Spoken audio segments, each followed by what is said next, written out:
ওই দিকটা লম্বা করে বিচ্ছিল, এই দিকটা না, সামনেটা না। আইএসএফ জিন্দাবাদ, নওশাদ সিদ্দিকী সাহেব জিন্দাবাদ, বিশ্বজিৎ মাইতি জিন্দাবাদ, আইএসএফ জিন্দাবাদ। সবাই জোরে একবার হাততালি দেব ভাইজানের জন্য। এবার আপনারা প্লিজ সবাই বসে পড়ুন, নির্দিষ্ট জায়গায় বসুন। এবার বক্তব্য রাখবেন আমাদের প্রাণপ্রিয় ভাইজান, লক্ষ লক্ষ যুবকের আইকন, ইন্ডিয়ান সেকুলার ফ্রন্টের চেয়ারম্যান, আগামী দিনের ভবিষ্যৎ মাননীয় পীরজাদা নওশাদ সিদ্দিকী সাহেব।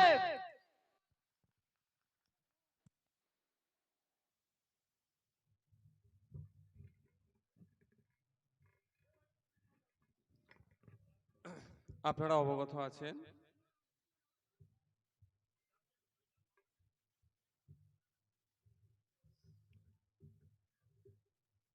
হাফেজ বিন নিসার আলী, ইতিহাসের পাতায় যাকে তিতুমির বলে আমরা জানতাম, তার স্মরণে আমরা এই রক্তদান শিবির করছি। সকাল থেকে রক্তদান পর্ব চলছে। ভাই এখানে একটু বসে গেলে সুবিধা হয়, বসুন না, বসার জায়গা দেওয়া হয়েছে তো আপনাদেরকে। ভলেন্টিয়ার ভাই আছে যারা, তারা দেখুন একটু ভাইদের।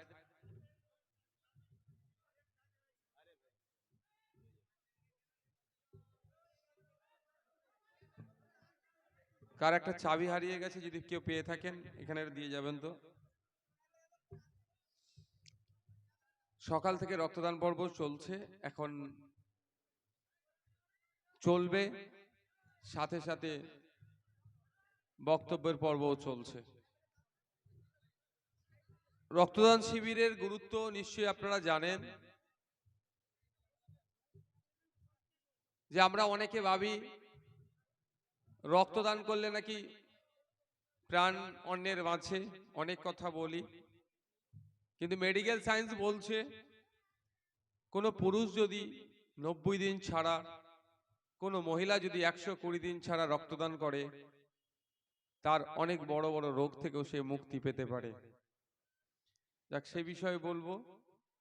সাথে সাথে বিশ্বজিৎ দা বললেন যে ইতিহাসের পাতা থেকে বাঙালি বীর যারা ছিলেন, যারা ব্রিটিশদের বিরুদ্ধে লড়াই করে সংগ্রাম করেছিলেন, কেউ নিজের জীবনকে উৎসর্গ করেছে, কারো আত্মত্যাগ, আবার কারো আত্মবলিদানের ফলে আমরা দেশ পেয়েছি, সংবিধান পেয়েছি। কিন্তু দুঃখের বিষয়, যারা আন্দোলন করলেন, যে সময় কোনো ইন্টারনেট ছিল না, যোগাযোগ ব্যবস্থা এত উন্নত ছিল না, ফোনেরও এত ছিল না, সেই সময় হাফেজ বিন নিসার আলী প্রায় 80,000 কৃষককে একত্রিত করে, জমিদার তথা যারা শোষণ করত কৃষকদেরকে, এই ব্রিটিশদের সহযোগিতা নিয়ে যারা কৃষকদের উপরে দমন পীড়ন করত, অত্যাচার করত, তাদের বিরুদ্ধে সেই ডেটে 80,000-এর কাছাকাছি কৃষকদেরকে নিয়ে বিদ্রোহ করেছিলেন, আন্দোলন করেছিলেন জমিদার তথা ব্রিটিশদের বিরুদ্ধে। ব্রিটিশদের অত্যাধুনিক অস্ত্র শস্ত্রের কাছে পরাজয় স্বীকার করেছে, শহীদ হয়েছেন দেশের জন্য। কিন্তু দুঃখের বিষয়, ক্রমশ ইতিহাসের পাতা থেকে মীর নিসার আলীকে ছেটে দেওয়া হচ্ছে। মমতা ব্যানার্জি রেলমন্ত্রী থাকাকালীন রাজ্যের বিভিন্ন স্টেশনের নাম বিভিন্ন মনীষীদের নামে তিনি করেছিলেন, এখনো হচ্ছে। প্রত্যেক ওই কাজকে আমরা সাধুবাদ জানাই, আমরা ধন্যবাদ জানাই। কিন্তু এটাও সাথে সাথে আপনাদের জেনে রাখা দরকার, ঠিক কি কারণে কলকাতাতে এয়ারপোর্ট নিউ গড়িয়া একটা রেল লাইন হচ্ছে, মেট্রো রেলের কাজ চলছে। মেট্রো রেল কর্তৃপক্ষ ঠিক সল্টলেকের কাছাকাছি সম্ভবত সিটি সেন্টার 2 যেটা আছে বর্তমানে, ওখানে মেট্রো রেলের একটা প্ল্যাটফর্ম করেছে, স্টপেজ দিয়েছে। মেট্রো রেল কর্তৃপক্ষ এই মহান স্বাধীনতা সংগ্রামী কৃষক আন্দোলনের একটা প্রথম শ্রেণীর নেতা, যার আন্দোলনের ফলে কৃষকরা কিছুটা হলো সুরাহা পেয়েছিল, যার আন্দোলনের ফলে ব্রিটিশরা কম্পিত হয়েছিল, ভয় পেয়েছিল, সেই মহান ব্যক্তির স্মরণে কলকাতা যে নিউ গড়িয়া আপনার এয়ারপোর্ট রেল মেট্রো রেলের যে যোগাযোগ ব্যবস্থা হচ্ছে, সেই একটা স্টেশনের নামকরণ করেছিল আমাদের রাজ্যের মুখ্যমন্ত্রী। জানি না কি কারণে, আমি আবারও রিপিট করছি, ভিতরে কি কারণ আছে জানি না, সেই নামটাকেও কিন্তু খারিজ করেছে। অর্থাৎ স্বাধীনতা সংগ্রামী হাফেজ বীর নিসার আলী সাহেবের নামে কলকাতাতে যে মেট্রো রেলের একটা স্টেশনের নামকরণ হচ্ছিল, আমাদের রাজ্য সরকার সেটাকে বাতিল করে দিয়েছে। সেটাকে বাতিল করে যদি অন্য কোনো আরো মহান নাম ব্যক্তির নামে হতো, সেখানে হয়তো তর্ক বিতর্কটা সেই অর্থে করা যেত না। কিন্তু আমরা কি দেখলাম, নামটা বাতিল করে দিয়ে লোকাল জায়গার নাম বা সম্ভবত সিটি সেন্টার 2 বা এই ধরনের কোনো নাম দিয়েছে। আমরা দেখতে পাচ্ছি স্টেশনগুলোর এলাকার নামের পরিবর্তে যারা মহান ব্যক্তি তাদের নামে করছে। আর এক মহান ব্যক্তির নামকরণের জন্য মেট্রো রেল কর্তৃপক্ষ প্রস্তাব দিল, সেই প্রস্তাবকে গ্রাহ্য না করে লোকাল এরিয়ার নাম দিয়ে, ওখানকার যেটা একটু পরিচিত সেটার নাম দিয়ে স্টেশনটা করছেন। এর থেকে একটা জিনিস স্পষ্ট হয়ে যাচ্ছে, মমতা ব্যানার্জির আসল চিন্তা ভাবনা বা তার দল কি চাইছেন। তার দল কোনো মতেই চাইছে না সংখ্যালঘু, দলিত, আদিবাসী সহ পিছিয়ে বর্গের যারা আছেন তাদের পূর্বপুরুষের আত্মবলিদান, আত্মত্যাগ, তাদের পূর্বপুরুষের লড়াই, স্বাধীনতার ইতিহাস, বীরত্বের ইতিহাস এই প্রজন্ম না জানতে পারে বা আগামী প্রজন্মকে ভুলিয়ে দেওয়ার জন্য যেমন ইতিহাসের পাতা থেকে তাদের নামকে মুছে দিয়েছে, ঠিক একইভাবে নতুন যেগুলো হওয়ার চেষ্টা হচ্ছে সেইগুলোও কিভাবে মিটিয়ে দেওয়া যায় তার অপচেষ্টা মমতা ব্যানার্জি সরকার করছে। তাই বন্ধুগণ, আপনারা সজাগ সতর্ক থাকুন। ভোট আসলে সংখ্যালঘুদের প্রতি দরদ এদের বেড়ে যাবে, আদিবাসীদেরকে খুব ভালোবাসবে, দলিতদেরকে খুব ভালোবাসবে, নমশূদ্র যারা আছে তাদেরকে খুব ভালোবাসবে, মতুয়া ভাইদেরকে খুব ভালোবাসবে। ভোট মিটে যাওয়ার পরে এদের ইতিহাস, বীরত্বের ইতিহাসকে কিভাবে মুছে দেওয়া যায় তার অপচেষ্টা চালাবে। আমরা সবাই জানি হরিচাঁদ ঠাকুরের কথা, গুরুচাঁদ ঠাকুরের কথা। গত বছরেই আমরা যখন জেলে ছিলাম, মমতা ব্যানার্জি মহাশয় একটা বক্তব্য থেকে একটা প্রোগ্রামে দাঁড়িয়ে যেভাবে হরিচাঁদ ঠাকুর, গুরুচাঁদ ঠাকুরদেরকে তাদের নাম ধরে অপমান করেছিলেন, আমরা ভুলে যাইনি, আমরা প্রতিবাদ জানিয়েছি। কিন্তু এত ঔদ্ধত্য এখনো পর্যন্ত, ওই দিনকে তিনি ভুল নাম উচ্চারণ করেছিলেন, একবার নয় একাধিকবার গুরুচাঁদ ঠাকুরের নামকে ভুলভাবে উচ্চারণ করেছিলেন, এখনো পর্যন্ত কিন্তু তিনি ভুল স্বীকার করেননি। তিনি কোনোদিন চান না হরিচাঁদ ঠাকুর বা গুরুচাঁদ ঠাকুরদের যে অবদান বাংলার মানুষ জানুক। হরিচাঁদ ঠাকুর বা গুরুচাঁদ ঠাকুরদের যে আত্মত্যাগ, শিক্ষা ব্যবস্থাকে এগিয়ে নিয়ে যাওয়ার জন্য যে লড়াই তিনারা করেছিলেন, সেই লড়াই বাংলার মানুষ জানুক, এটা তিনি কোনোদিন চান না। কারণ জানলে তার আদর্শ দেখে মানুষ সৎ পথে থাকবে, মানুষ শিক্ষার কথা বলবে, নারী স্বাধীনতার কথা বলবে, মানুষকে বৈষম্যের থেকে দূরে থাকে সাম্যের কথা বলবে, এক কথায় ঐক্যের কথা বলবে, অধিকারের কথা বলবে। আর মানুষ যদি ঐক্যের কথা বলে, সাম্যের কথা বলে, অধিকারের কথা বলে, তাহলে রাজনৈতিক কারবারিদের রাজনৈতিক ভাবে ফায়দা লুটতে পারবে না। সুতরাং তাদেরকে যত বেশি করে ভুলিয়ে দেওয়া যায় ততই রাজনৈতিক কারবারিদের লাভ হবে। তাই বন্ধুগণ, যারা উপস্থিত হয়েছেন, আপনাদের উদ্দেশ্যে বলি, আমাদেরকে থেমে থাকলে হবে না। বিগত দিনের ঘটনাগুলোকে মাথায় রেখে আগামী দিনে এগিয়ে যেতে হবে। ঠিক যেভাবে হরিচাঁদ গুরুচাঁদ ঠাকুরদের নামকে অপমান করেছে, জবাব দেওয়ার সময় এসেছে, আমরা ভোট বাক্সের মাধ্যমে জবাব দেব। ঠিক একই ভাবে যখন নূপুর শর্মা, নবীর জিল্লাল, মুসলিম সমাজের প্রাণ, যিনি মুসলিম সমাজের সর্বোচ্চ ভালোবাসার অধিকারী, যিনি হযরত মুহাম্মদ সাল্লাল্লাহু আলাইহি সাল্লাম, সারা বিশ্বের সর্বশ্রেষ্ঠ মহামানবের নামে যখন কুমন্তব্য করেছিল, পশ্চিম বাংলার ধর্মপ্রাণ মানুষেরা গণতান্ত্রিক প্রক্রিয়াতে যখন প্রতিবাদ করতে যাচ্ছিল, নবান্নর 14 তলা থেকে বসে কিন্তু আমাদেরকে বলেছিলেন, যারা আমরা প্রতিবাদ করছিলাম, আমাদেরকে কি বলেছিলেন, যে এটা দিল্লির ম্যাটার, দিল্লি গিয়ে প্রতিবাদ করুন।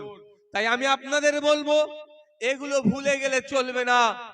আগামী সময়ে যে আপনার ভোট নিয়ে যে ক্ষমতার সর্বোচ্চ শীর্ষে বসে আছে, আপনাকে যখন অপমান করছে, আপনার প্রাণপ্রিয় মানুষকে যখন অপমান করছে, আপনি যখন প্রতিবাদ করতে যাচ্ছেন, আপনাকে দিল্লির রাস্তা দেখাচ্ছে, তাই সময় এসেছে আপনার মূল্যবান ভোটটাও তার বিপক্ষে দিয়ে তাকে বুঝিয়ে দিতে হবে যে আমার ভোটের জন্য তুমি নবান্নের 14 তলায় বসতে পেরেছো, তুমি মুসলিমের ভোটের জন্য নবান্নের 14 তলায় বসতে পেরেছো, তুমি হরিচাঁদ গুরুচাঁদ ঠাকুরদের ফলোয়ার্সদের ভোটের জন্য নবান্নের 14 তলায় বসেছো, তুমি জলজমি জঙ্গলের যারা স্বাভাবিক অধিকার আছে তাদের ভোট নিয়ে নবান্নের 14 তলায় বসেছো, তুমি পুরুলিয়ার অগরপুরের ওই মানুষটাকে যাদেরকে উচ্ছেদ করে দিচ্ছ তাদের ভোট নিয়ে তুমি 14 তলায় বসেছো। সময় এসেছে আমরা সকলে ঐক্যবদ্ধ হয়ে আপনার বিরুদ্ধে ভোট দিয়ে 14 তলা থেকে আপনাকে আমরা নামাবো। কি প্রস্তুত আছেন তো নাকি? হযরত মুহাম্মদ সাল্লাল্লাহু আলাইহি সাল্লামের সম্পর্কে বাজে মন্তব্য করলো, মুখ্যমন্ত্রীর কাজ ছিল তো ওর বিরুদ্ধে একটা কেস হয়েছিল, আপনারা জানেন হয়তো, ভুলে গেছে নাকি? বরানগর বিধাননগর পুলিশ কমিশনারেটের আন্ডারে একটা কেস হয়েছিল, আপনাদের মনে আছে?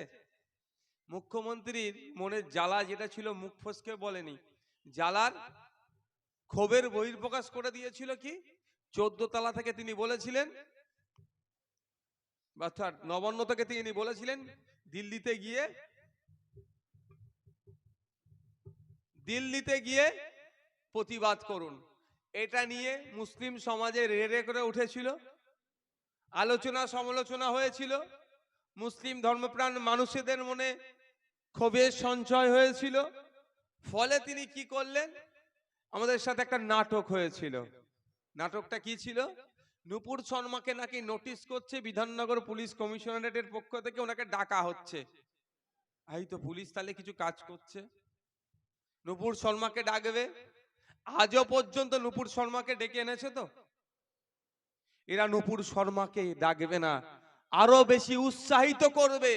এই ধরনের নূপুর শর্মারা যারা আছে, যত বেশি গাল দেবে, ওদেরকে দিয়ে কামড়াবে, আর তৃণমূল এসে সেখানে মলম লাগানোর জন্য এরা ডাকবে না। এরা কাকে ডাকবে? যারা নারীকে প্রতিষ্ঠা করার জন্য লড়াই করছে, যারা অধিকারের কথা বলছে, দলিত অধিকারের নিয়ে আন্দোলন করছে, মতুয়া ভাইদের কথা বলছে, হরিচাঁদ গুরুচাঁদ ঠাকুরের নামকে নিয়ে যারা খারাপ ভাবে নামকে ব্যবহার করেছে তাদের বিরুদ্ধে বলছে, ওয়াকফ প্রপার্টি উদ্ধারের আন্দোলনে যারা আছে, দেবত্ব সম্পত্তি যেটা হস্তান্তর যোগ্য নয়, এই সরকারের আমলে বিক্রি হয়ে যাচ্ছে। এর বিরোধী যারা করছে, রিফিউজি ল্যান্ড এই সরকারের আমলে বিক্রি হয়ে যাচ্ছে। এর বিরোধী যারা করছে, মমতা ব্যানার্জির পুলিশকে দিয়ে তাদেরকে ডেকে বারবার ডিস্টার্ব করবে। যে বসিরহাটে দাঁড়িয়ে বলবে বুক দেখে গুলি করো, তাকে ডিস্টার্ব করবে না, তার প্রোগ্রামকেও ডিস্টার্ব করবে না। আরো বেশি করে ভালো করে যাতে প্রোগ্রাম হয় তার দেখভাল মমতা ব্যানার্জি করে দেয়। কিন্তু যে গুলি করবে বলল, তার বিরুদ্ধে আইনত ব্যবস্থা নেয় না। কারণ এরা জানে যত ভয় দেখাতে পারবো তত ভোটটা সুরক্ষিত থাকবে। যত বিজেপিকে দিয়ে সিএর কথা বলবো তত মমতা ব্যানার্জির ভোট পকেটে থাকবে। তাই এরা কোনোদিনের জন্য ওদেরকে নোটিশ করে ডাকবে না। কিন্তু কি হবে, নওশাদ সিদ্দিকীর গাড়িতে অন্য একজনের গাড়ি এসে চেপে অ্যাক্সিডেন্ট করে বিপদ ঘটাতে পারতো। আমার গাড়ির ড্রাইভারের বুদ্ধিমত্তার জন্য সে গাড়িটাকে কন্ট্রোল করে নিয়েছিল। নোটিশ কাকে পাঠাচ্ছে? নওশাদ সিদ্দিকীর গাড়ির ড্রাইভারকে পাঠাচ্ছে, নওশাদ সিদ্দিকীকে পাঠাচ্ছে, থানায় ডেকে বসিয়ে রাখছে। কারণটা কি? আমিও তো কেস করেছিলাম, যেমন আমার নামে কেস করেছে, আমিও কেস করেছিলাম। আমাকে যেভাবে সাইড চেপে কলকাতার মেট্রো রেলের পিলারের সাথে সাঁটিয়ে দিয়েছিল, আমার গাড়ির ড্রাইভার যদি বুদ্ধিমত্তার পরিচয় না দিতেন হয়তো বড় দুর্ঘটনা ঘটতো। আমিও কেস করলাম, কিন্তু এখনো পর্যন্ত যাদের বিরুদ্ধে কেস করলাম কোনো কেস হলো না। ওই গাড়ি, যে গাড়ি আমাদেরকে অ্যাক্সিডেন্ট করতে যাচ্ছিল, যে গাড়ি আমাদেরকে বারবার চাপছিল, সাইড চাপছিল, আমাদেরকে ডিস্টার্ব করছিল, সেই গাড়ির ড্রাইভার আমার গাড়ির ড্রাইভারের নামে করেছে, আমার নামেও করেনি। ভালো করে বুঝুন, আপনাদের বোঝার দরকার আছে। আমার নামেও করেনি, আমার গাড়ি ড্রাইভারের নামে করেছে। ওতে আমাকে ডেকে নিয়ে গিয়ে থানায় বসিয়ে রাখা হচ্ছে। এই মমতা ব্যানার্জির সরকার, তৃণমূলের সরকার কাদেরকে নেতা বলেছেন চাই? এরা কোনোদিন সংখ্যালঘু শুধু নয়, দলিত আদিবাসী সহ পিছিয়ে বর্গের যারা আছে, শিক্ষিত ছেলে, আমি নিজেকে শিক্ষিত বলছি না, সামাজিক ছেলে যারা মানুষের কথা বলবে, তারা যদি ওঠে তাদেরকে এরা প্রশ্রয় দেয় না। সবসময় তাদেরকে ডিস্টার্ব করে, তাদেরকে বিভিন্নভাবে হ্যারেস করে তাদেরকে বসিয়ে দিতে চায়। মমতা ব্যানার্জি নেতা হিসাবে কাদেরকে দেখতে চায়? যে অধ্যাপিকাকে জগ ছুঁড়ে মারবে তাকে পঞ্চায়েত সমিতির সভাপতির পদ দেওয়া হবে, অর্থাৎ গিফট দেওয়া হচ্ছে। যে গণতন্ত্রকে হত্যা করবে, যাকে ন্যাশনাল হিউম্যান রাইটস কমিশন বলছে নোটোরিয়াস ক্রিমিনাল, তাকে রাজ্যের একটা বড় পদে বসিয়ে দেবে। যে ইডির মাথা ফাটাবে, সিআরপিএফ কে তারা কাটাবে, তাকে মমতা ব্যানার্জি বীর বলে আখ্যায়িত করছেন, বা তার দল। বিভিন্ন সময় বিভিন্নভাবে শব্দের চয়নের ক্ষেত্রে এমন করছে তারা যেন বীর। যে গরু চুরি করেছে, গরু পাচার করেছে, কয়লা চুরি করেছে, বালি চুরি করেছে, চাকরি বিক্রি করেছে, এই তৃণমূল কংগ্রেসের নজরে তারা বীর। আর যারা মানুষের অধিকারের কথা বলে, যার ধর্ম বর্ণ নির্বিশেষে মানুষ ক্ষুধার সংখ্যা বেড়ে যাচ্ছে, ক্ষুধার্তের সংখ্যা বেড়ে যাচ্ছে, রেশন ঠিকঠাক পাচ্ছে না, বাচ্চাদের মিড ডে মিলের রেশনও চুরি হচ্ছে, এর প্রতিবাদ যখন করছে যে 330 টাকা দিয়ে ফর্ম ফিল আপ করে যাতে চাকরি পায় তার ব্যবস্থা যাতে হয়, এই দাবি যারা তুলছে, সরকারি কর্মচারীদের ডিএর ব্যবস্থা করার কথা যাচ্ছে, তাদেরকে ভিন্নভাবে হ্যারেস, ভিন্নভাবে কাউকে খাটিয়ে, কাউকে পুলিশ দিয়ে বারবার ডাকিয়ে তাদেরকে ভয় দেখানোর চেষ্টা চলছে। তাই বন্ধুগণ, চোখ কান খুলে রাখতে হবে। আগামী দিন আসছে 2024 আমাদের জন্য একটা কঠিন পরীক্ষার সময়। আপনাদের কঠিন পরীক্ষা এই জন্যই বললাম, কারণ আপনাদের কাছে এমন ভাবে ভুল মেসেজ দেবে, ওই বিজেপি চলে আসছে, বিজেপি চলে আসছে করে আপনাদের ভোটটা লুটে নেওয়া হবে। এই 2024 নির্বাচন আসছে, দেখবেন দিল্লি থেকে বড় বড় বিজেপির নেতারা আসবে, অমিত শাহজি থেকে শুরু করে যোগীজির মতো নেতারা এসে কি বলবে বাংলাতে, হাম সিএ করকে রাখেঙ্গে। আর বাংলার কিছু